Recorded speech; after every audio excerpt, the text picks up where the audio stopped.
Hey, it's Dave Dolphin at practicalworshipblog.com, and today I want to answer the question, how do I get started using tracks or playing with a click? This question comes up a lot. A lot of churches wanting to dive into playing with tracks and adding that to their worship service. And the benefit of that is that you can add in pre-recorded parts of a song and add more instrumentation, make it sound fuller than just what the instrumentation you have on the stage. So for example, if you've got one electric guitar player, you can bring in additional guitar parts, maybe a rhythm electric part where he's playing down here and real like huge and low, and that will free up your live player to play up here, maybe do more of the candy kind of stuff.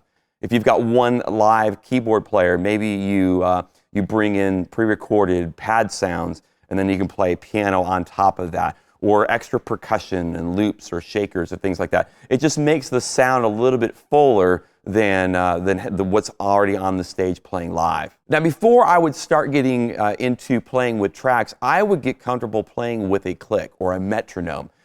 So this can be a little bit harder than it might seem if you're not used to doing that. So put a metronome app on your iPhone or on an iPod. If you have a drum machine sitting around, you can use that as well. And at bare minimum, it needs to go in your drummer's ears. So if you don't have in-ear monitors, if you're using floor wedges, at the very least, take your phone, put that app on it, pick out the tempos, put headphones on your drummer. He plays to the click, and then the band plays to the drummer. Get used to that. If you have in-ears, I would then encourage you to put it in everyone's ears, the band and the singers, and take a couple of weeks and get comfortable with just playing to a click. The benefit of that is if you fall off the click and you just can't get back on, then you bail on it. You just turn it off and no one's the wiser. Next, I would work towards just adding one song, maybe like the opening song. For a lot of us, that first song is high energy, it's a fast song, can really benefit from having those additional parts added into what's going on with the live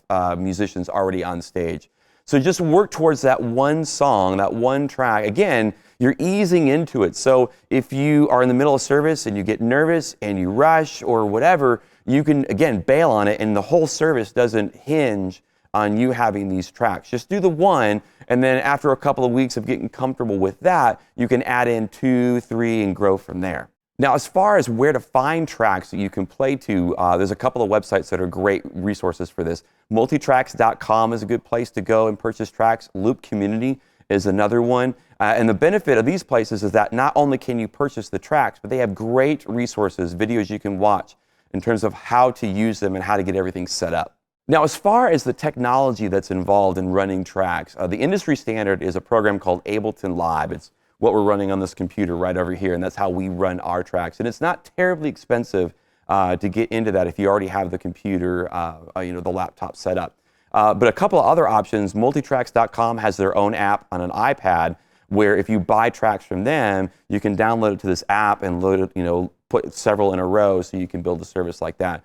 But another simple way to do that is to create an MP3 that has the click maybe panned all the way to one side, and then you have the pre-recorded stuff that you want to mix in pan to the other side, and then you take your iPhone or an iPod like this and get a cable where you can split out the different sides. And so the left channel might be your click, and that goes into a DI that you would send down to the board or put into your drummer's headphones.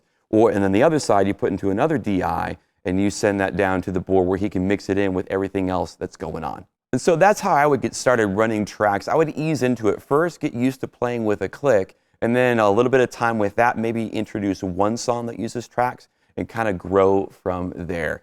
Here at the Practical Worship Blog YouTube channel, we share videos just like this that are tips and tricks for the everyday worship leader. If this was helpful, would love for you to subscribe to the channel, like the video. That tells YouTube that this was helpful and it gets in front of additional people.